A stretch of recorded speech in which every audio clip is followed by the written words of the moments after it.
ஒரு lazy morning day routine பார்க்கலாம். So அன்றைக்கி பெருசாக எந்த ஒர்க்குமே பண்ண தோணல. பட் குக்கிங் பண்ணி தான் ஆகணும். அதுக்காக 1 pot ரைஸ் மாதிரி வெஜிடபிள் ரைஸ் ரெடி பண்ணி வச்சுட்டேன். இது பேபிக்கும் கொடுக்கணும் அப்படின்றதுக்காக ஸ்பைசஸ் கம்மியாக தான் ஆட் பண்ணி ரெடி பண்ணியிருக்கேன். அண்ட் இது கூடவே பீட்ரூட் பொரியலும் ரெடி பண்ணிட்டேன். ஸோ மார்னிங்கே எக் மாதிரி எடுத்துக்கலாம்னு சொல்லி யோசிச்சேன். ஸோ ரொம்ப ஹெவியாக இருக்குமே அப்படின்றதுக்காக எக் ஆஃப்டர்நூன் லஞ்சுக்கு ரெடி பண்ணிக்கலாம்னு சொல்லிட்டு பீட்ரூட் பொரியல் மட்டும் மார்னிங்க்கு ரெடி பண்ணி வச்சுட்டேன். அண்ட் இது கூடவே பேபிக்கு கொஞ்சமாக உளுந்து கஞ்சி பவுடர் ரெடி பண்ணி வச்சிட்டேன். 1 கப் உளுந்துக்கு ஒரு 20 பாதாம் அண்ட் 2 ஏலக்காய் நல்லா சாட்டே பண்ணி ஆறுனதுக்கப்புறம் ஒரு மிக்ஸி ஜாரில் அரைச்சி எடுத்து வச்சுட்டு அதுவுமே நல்லா ஆறுனதுக்கப்புறம் ஒரு கிளியரான கிளாஸ் கண்டெய்னரில் ஸ்டோர் பண்ணி ஃப்ரிட்ஜில் வச்சுட்டேன்.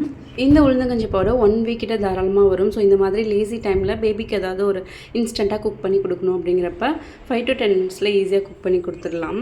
அண்ட் ஆஃப்டர் பிரேக்ஃபாஸ்ட் பேபிக்கு கொஞ்சமாக பால் காய வச்சுட்டு எனக்குமே டீ போட்டுக்கிட்டேன். ஒரு 5 to 10 மினிட்ஸ் என்னோடய டீ நல்லா என்ஜாய் பண்ணி சாப்பிட்டுட்டு ஸோ லேசி டேவாக ஸ்டார்ட் ஆன என்னோடய ஒர்க் ரொம்ப ஹெக்டிக்காக போயிடுச்சு இன்றைக்கி.